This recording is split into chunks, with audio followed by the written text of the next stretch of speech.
Hi there, and welcome to the Multiply You podcast, where we showcase top experts in their space and reveal all the secrets you need to know to multiply you.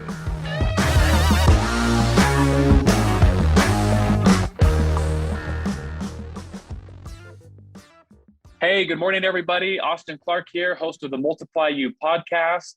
Very, very excited again to be able to be dropping these every Thursday. We've got a fantastic guest today, Brad Sugars. I'll be introducing him here in just a moment. Hopefully, we're well enough into this year. We're past the pandemic. I think that we're getting a little bit out of the post-pandemic type environment. Hopefully hiring's coming a little bit easier. Hopefully business is returning to normal in just a little bit more of a regular type way. Brad will certainly help us with some of the problems that are facing businesses all over the country and all over the world right now. But it's really glad to be, good to have some of these things returning back to normal. This episode, it's brought to you by Moxie Pest Control, specifically Moxie Pest Control of Arizona. We have been so fortunate to be growing like crazy. I still from time to time help in our company with hiring. And some of the questions that I'll get are, what is keeping you from growing, or what are you looking for in a candidate? And I've said this for the last 15 years, and it's not just because of the pandemic, but for me, the number one thing in keeping us from growing even more is enough capable, qualified people to help us do all of the work that we have coming in. And the work is coming in. The way that we've been able to grow, it's been via acquisition lately. We grow via SEO and PPC and mailer campaigns and all the same ways that you do.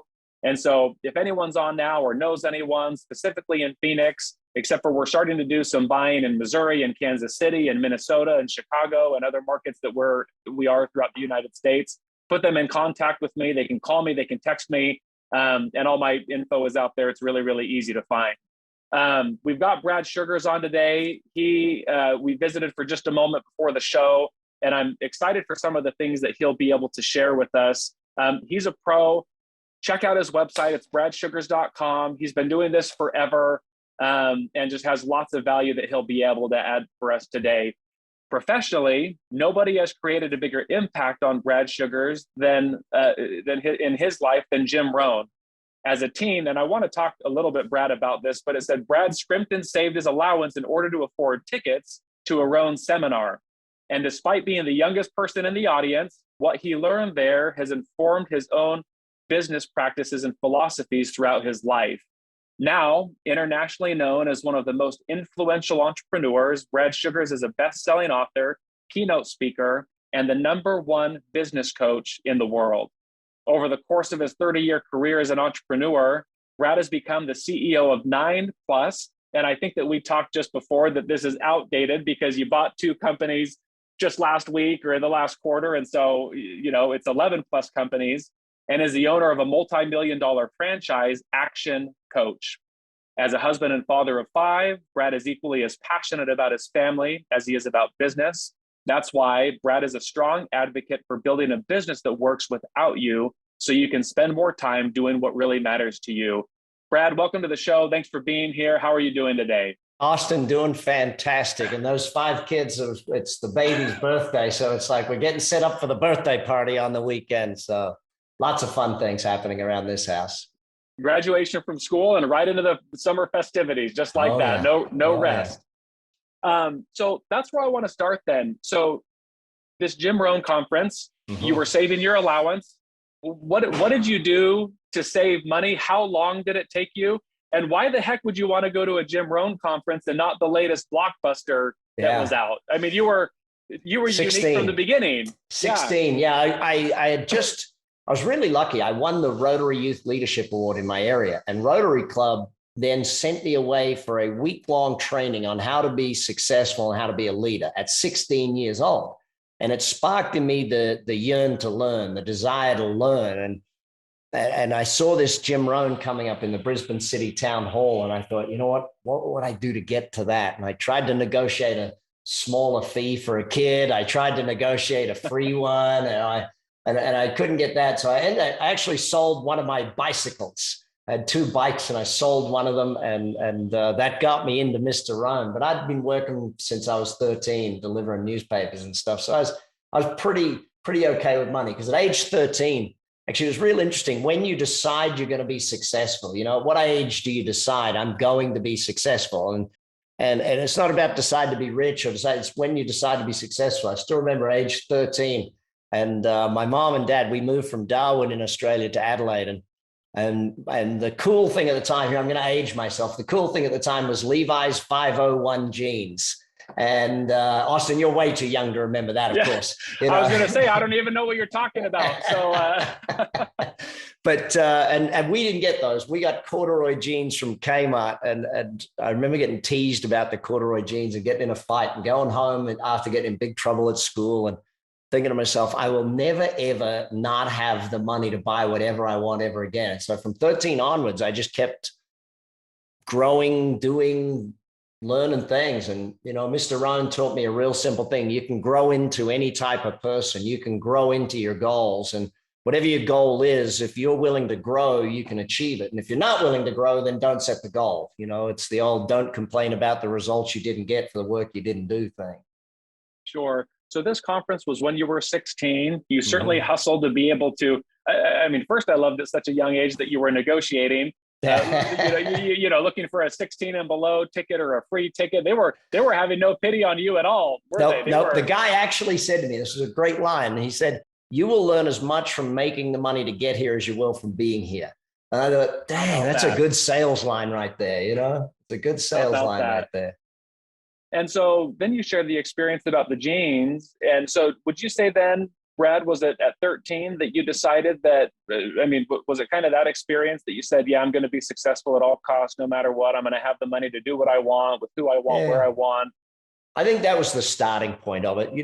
Buddy, we all learn and grow every year of our lives, or we should. It's like you get to the end of the year of your life and you pull out the report card. Did I do better in health this year? Did I get an A in health? Did I get an A in relationships? Did I get an A in finance, an A in business? And, some years you look at it and you go, oh, I'm pretty sure I got a C in health this year type thing. And it's like, maybe I want to strive for an A in health next year. I like doing the report card at the end of the year for myself. It's kind of a way to keep me on track. Yeah. Okay. Well, let's fast forward a little bit and we can kind of get right into the meat and potatoes of this thing. Sort of in the intro, we're coming off a year in 2020 where we had a global pandemic, and that was interesting to say the least. I'm kind of referring to 2021 as the post-pandemic and everything that comes along with that. Great resignation, hiring freezes, some companies booming, some companies going completely bust. And I would like to think that things are starting to maybe normalize a little bit. But from your perspective, and I love that you're on too, because you're very familiar with the home service space, which is kind of most of the audience of this podcast, that plus my mom. What from your perspective would you think are some of the biggest challenges that business owners are facing today? Let's go back a little ways, and I'm lucky enough that, with ActionCOACH, we operate, about 1,100 offices in 83 countries. So I'm lucky enough to watch the economies of 83 countries and see the feedback of what's happening across the world. The Great Resignation. Let's even look at the pandemic. The pandemic itself, and I won't talk to the disease side, I'll talk to the economic side of it. So if I sound a bit matter of fact, it's because I'm talking the economics rather than the disease. It brought about the biggest shift in financial capabilities that we've seen in our lifetime. When we look at 2008 to 2012, that economic downturn hit everybody basically relatively equally, other than maybe divorce attorneys and bankruptcy attorneys type thing. They boomed, everyone else died off. You just said it there. In this one, a third of businesses boomed, a third of businesses had to pivot and find a way to stay afloat, and a third of businesses got beat up by this thing. But I go back to the head of Intel many years ago was quoted as saying, a bad economy will kill a bad business. A good business will survive a bad economy, and a great business will thrive during a bad economy. the level of virtualization of the world was basically a leap forward of 7 to 10 years. Amazon said they were doing, in 2020, they said they were doing 2027's number of parcels, but they predicted they'd be doing 7 years later. So you think of just using them as a benchmark, you're at least 7 years leap forward in virtualization. And that brought a level of opportunity that we've never seen before. You know, our level of ability to virtualize our workforce, our level of ability to virtualize our cost base, our level of ability to virtualize our customer base and move to wherever, whatever geography sort of became an irrelevant type thing. And I know for us, like in my commercial cleaning business, we had to learn how to recruit virtually. You know, how do we actually recruit someone over Zoom, train them over Zoom or train them online, do all that stuff? And you know, how do we send them their kits and how do we do, you know, all of those things that you had to learn to do virtually. You had to learn to sell virtually, had to learn to market virtual type thing. And instead of knocking on a door and saying, hey, how you doing? Can we clean your building type thing? We had to learn all the other methodologies. So in the Great Resignation just allowed us to shift the way we employ people. Instead of people wanting to be 40-hour-a-week workers, they might want to do 30 hours a week. They might want to do 80 hours a week. They might want to work, you know, and so we've had to shift how we employ people. We've had to shift the process of employment, but just that thing. And so I always look at these transformations in economic thing as an opportunity for us. I remember the first this is my fourth economic downturn, by the way, running companies. So the first one, I was like most people and stuck my head in the sand and went, hopefully this will pass. The second one, I thought, oh, you know, if I just work a bit harder, I'll get through this thing. The third one, I made a lot of money out of, and the fourth one, I made a lot of money out of. So, you know, it's those sorts of things. But if I look at the biggest thing right now, it's human resources. That's the biggest thing. But I'm in a growth business and human resources has always been my number one focus. You know, I remember many years ago learning from Jack Welch and he said, you know, my human resources person is my right-hand person. You know, how you recruit, hire, train, and manage people. And the fact is most people aren't proactive in this, Austin. They wait till they need people and they do that. You know, like, you know, in the pest control business, you're going to need to set up a pest control school at some point in time just to get employees. I was talking with a locksmith the other day, and he 3 years ago set up a locksmith school. Kids come out of school, they go to him, they pay him to learn to be locksmiths, and he guarantees them a job if they pass. And that's the only way he's kept up with employees type thing. And we think about the proactivity of employment. Like I plan out in our business, we know if we're growing at 40% and we plan out our recruitment strategies and we have to be recruiting at least 90 days pre that type thing. We have to be ahead of the game on recruiting, and it costs a bit more to get them on 3 months before you need them. But that gives you time to induct, train, and do all those things properly. And I would rather be overemployed in this market than underemployed. But that also brings and it costs, Brad, a whole lot more to not have them than to have them perhaps sitting around not being as effective or efficient. Let them have 90 days of learning. Let them have 90 days of getting up to speed. Let them have that stuff on your dime. But then the opportunity cost is ridiculous if you don't have a staff member at that one. I know in my catering business, we literally bring kids from K to school and bring them in and say, listen, we're gonna pay you as an intern while you're at cooking school. So you're going to work for us and we're going to give you an internship and we'll pay you. And of course, when they finish, where do they want to work? With us, you know. But you got to be proactive in recruiting. Think of it more like a football team than you do like a business. A football team doesn't recruit the moment they need a player. They don't go and run help wanted ads. And, you know, they're looking for the best quarterback from the best team, and they're looking to recruit them and convince them to come play for them type thing. I know, I remember one of my clients with our business ActionCOACH, he was a catering business in Southern California, the movies and stuff. And he said, Brad, I just don't have the salespeople. I said, well, okay, find the best salespeople that beat you that work for your competitors. And he said, what am I going to do? I said, you're going to call a headhunting company and they're going to go and headhunt those people for you. Out of the 7 people they identified, he got 3 of them to come work for him, tripled his business while everyone else was going backwards. You know, you've got to be proactive in recruiting. The lazy recruiting leads to killing a business off. Are you in the LinkedIn groups of your industry? Are you in the Facebook groups of your industry? Or have you created a LinkedIn or a Facebook group of your industry? Because you need to be well known in your industry. Most good recruiting today is by referral. So are you creating a shareable web page that all of your staff can share, that all of your customers can see? If it's not a shareable web page, you got to rely on the people who are out of work looking. You want to hire people who are already got a job. So your marketing needs to get in front of them somehow. Remember, marketing for an employee is the same as marketing for a customer in this day and age. And you're going to have to accept some people that are not as good as what you would have accepted before and spend more time training them in the beginning. You got to get a body in a chair and you got to spend 3 months training them, because that's just the reality of the market right now. And anything you can offshore it.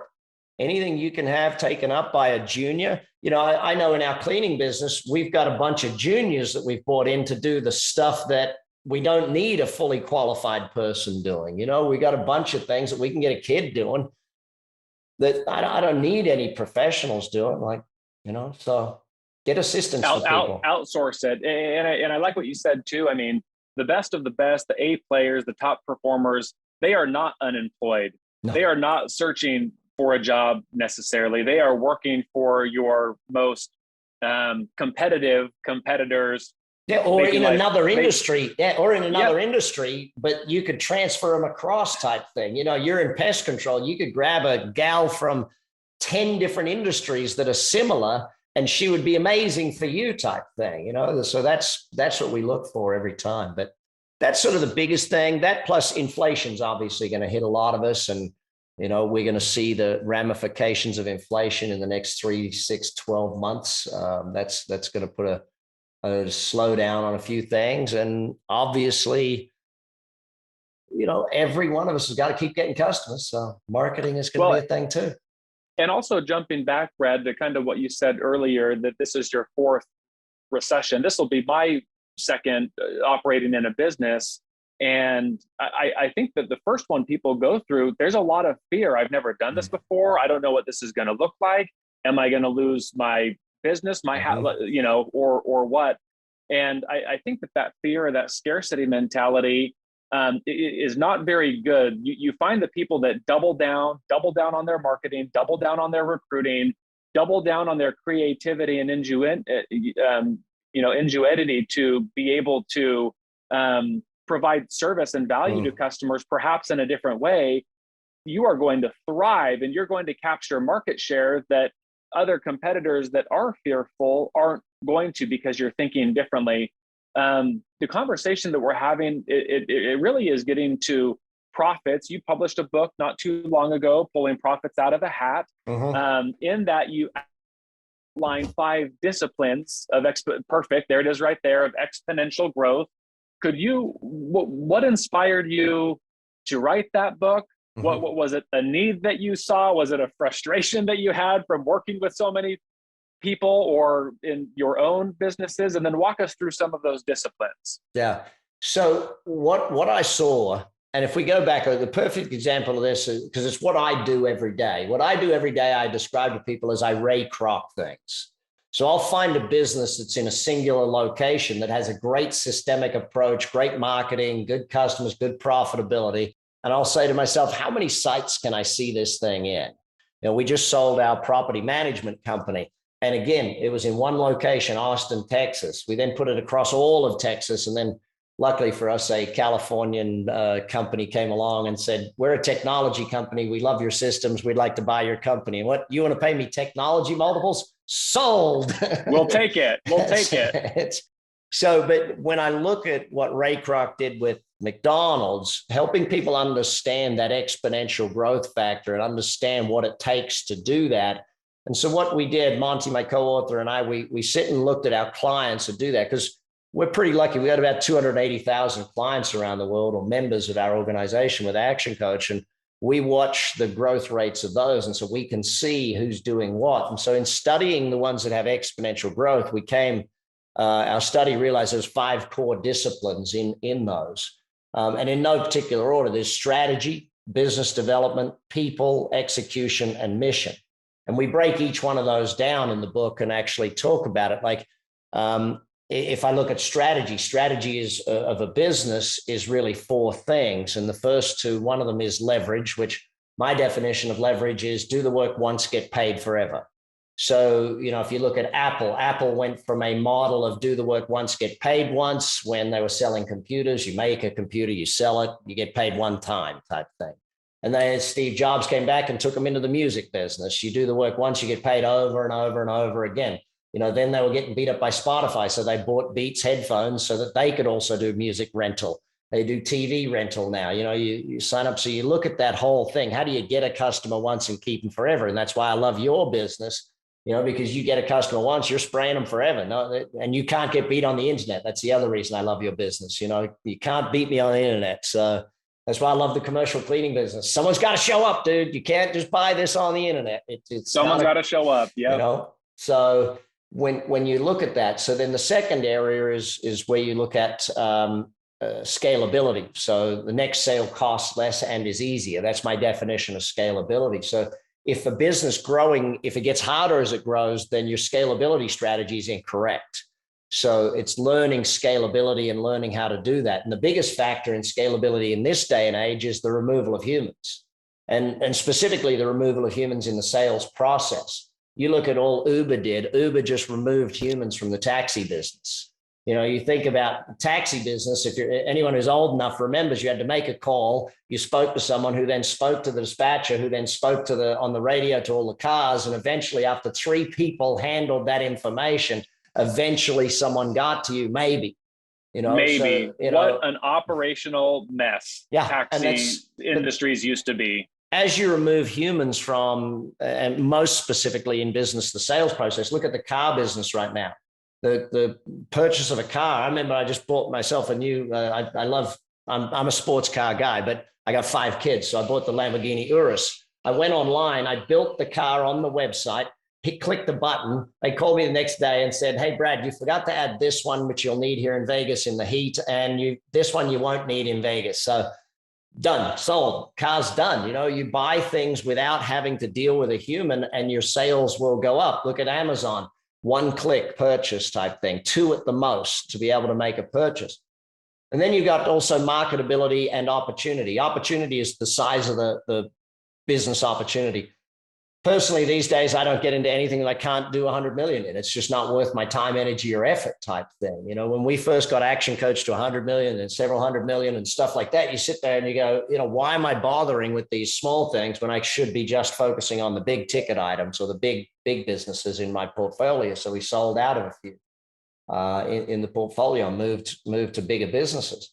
And then marketability. Marketability is about, does it sell itself?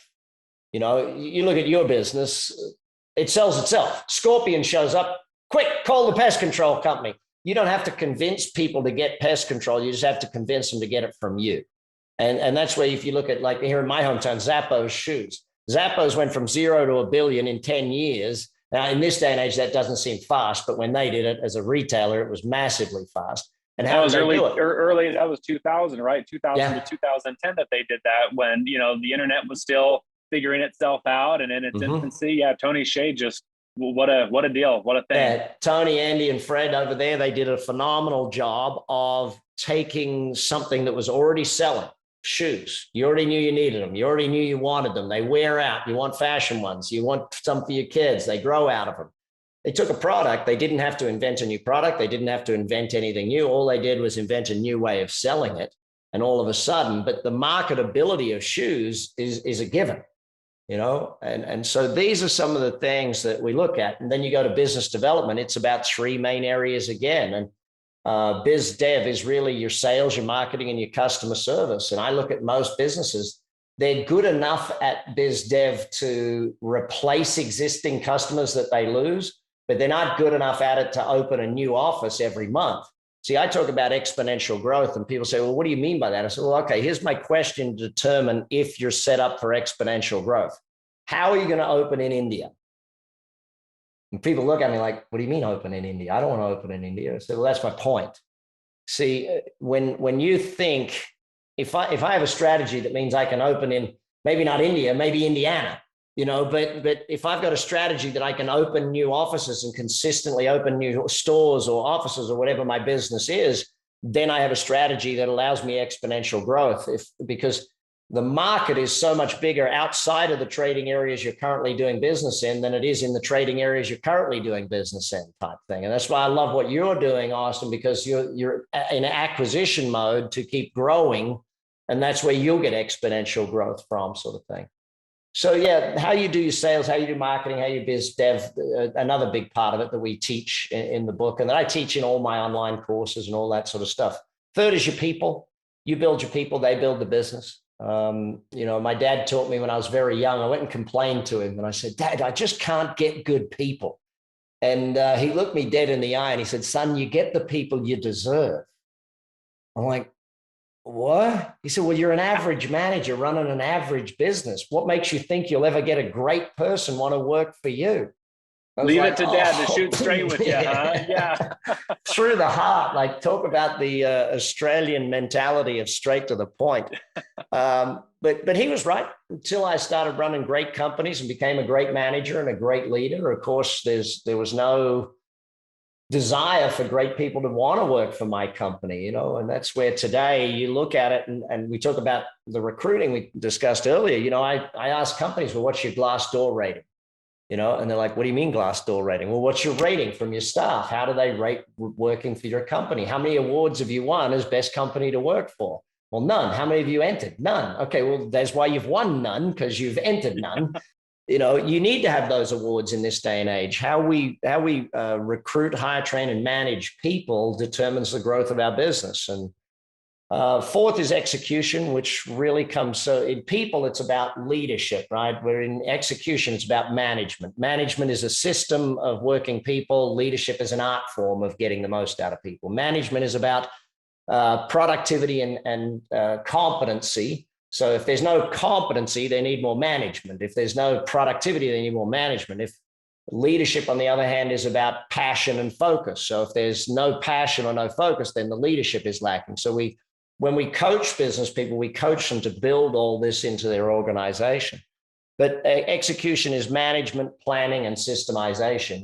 If there's a lack of execution, we know there's a lack of planning. And the most important plan in any company is the daily plan. People who plan daily, achieve goals daily, achieve their monthly, yearly, all that stuff very easily. But if you don't achieve dailies, you're not going to achieve monthlies, annuals, all that sort of stuff. And then systemization, and the most basic form of a system is a checklist. And any company where there's a lack of consistency, there's a lack of systems, there's a lack of checklists. Why does a pilot have a checklist before every single flight? They like to succeed 100% of the time at their job. And their customers like for them to succeed too. So if you want your staff succeeding, get a checklist. It's that thing. And finally is the word mission. The mission is really about the word love. Do your customers love doing business with you, and do your people love working with you? If in years gone by, when we only had to manage baby boomers, managing baby boomers was easy. You told them what to do. They grew up either on farms or fixing things or making things. So they knew how to, in their mind, learn how to do something automatically. They just would work at it. You go to my generation, I'm 50, so born in 71. Our generation was the first generation to not fix things, right? And shop class, we were the last generation to actually do shop class and home economics and those sorts of things. So we can prove that we were the first generation to not fix things, because we threw out our socks. We didn't darn socks. Our jeans had holes in them and we thought that was cool. So we didn't fix stuff. Nowadays, you talk to millennials or Gen X, I remember as a kid borrowing my dad's drill.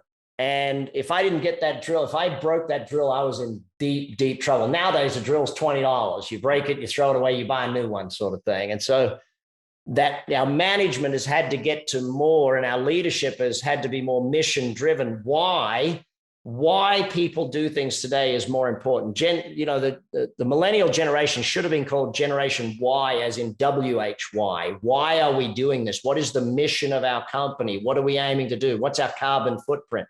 These questions are more important today for employees and for customer base. If you're not, like for us, we as a company at ActionCOACH, our foundation teaches young people, and we're just doing a deal with UNICEF to teach millions of young people around the world how to be entrepreneurs, how to leave school and start a business, how to give people jobs rather than get a job. We also coach charities all around the world pro bono, because we know that we as a business have to give back. We are judged by the level with which we take care of the people that take care of us. So that's the fastest way. I think that's the fastest way, Alistair, I've ever described those 5 disciplines. So. No, that is, and I am excited. I normally don't go back and listen to these podcasts, but this one I certainly will, because you want to talk about unpacking the layers of an onion. Brad did just that here. And as we round this out in the next 2 or 3 minutes, you have another book that's coming out soon. It's called Raise Your Hand Marketing. Yeah. And so of those 5 disciplines in your previous book, Pulling Profits Out of a Hat, marketing and market is one of them. Why did you, in 60 seconds or 2 minutes, why did you choose to go through the agony of writing another book and specifically drilling more into marketing? Yeah. Oh, I love marketing. A lot of my books are marketing based, but this one is really about, most people in today's world don't understand that the job of a marketer is to start conversations. They think it's to sell. No, your job is to start a conversation. So for example, if I'm doing a new webinar, let's say I'm doing a webinar, I can go and post all over social media. I can send out emails and say, hey, here's a new webinar. Here's the link. No, that doesn't work. I want people to raise their hand. So instead, I write a thing or put a post up that says, hey, I'm doing a new webinar on how to do better marketing, or doing a new webinar on how to create wealth in your business. If you're interested, type the word webinar below. So now all of a sudden, Austin types the word webinar. I've now got an ability. I communicate with you and say, hey, Austin, what's the best email to send you the link for registration? I now get your email. I send you the link. Hey, Austin, by the way, we're doing a call after the event. If you'd like to be on that, what's the best phone number for you to be called on? Or here's a link to book a call. So we're opening conversations. Too many marketers are hunters. They just want to hunt and get that 10 or 20% of people that are ready to buy right now. I want to see more farming in marketing. Yes, you still need to hunt, but you need to do a little more farming. You don't know. My catering business, when we put up a thing with a new food item, we won't say, hey, here's a new food item. Do you like it? We'll put it up and go, hey, hopefully, I'm not sure if you've seen our latest menu, but if you want a copy of it, type the word menu below. We'll send you a copy of the menu for any of our upcoming catering events. So anyone who types menu, what do you know they're interested in? Having a catering event. So, we get them, we then communicate with them. Hey, when are you having an event? What sort of event is it? And we build a lead out of it. So it's really about that process of getting your suspect to raise their hand and say, hey, I'm actually a prospect. Amazing.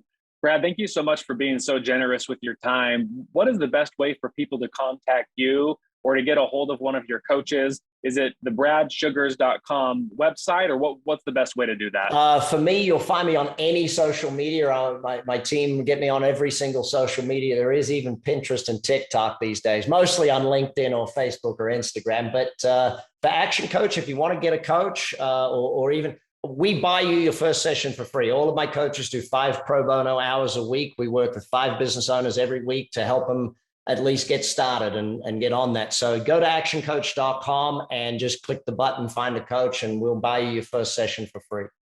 Hey, wonderful. Brad, thanks again for your time. Thank you, everybody, for tuning in. These are dropping every Thursday. We'll have more fantastic guests just like Brad. I don't know about just like Brad. This was a remarkable one, but I'll do the best that I can. So thank you, everybody, for tuning in. And thank you, Brad, again.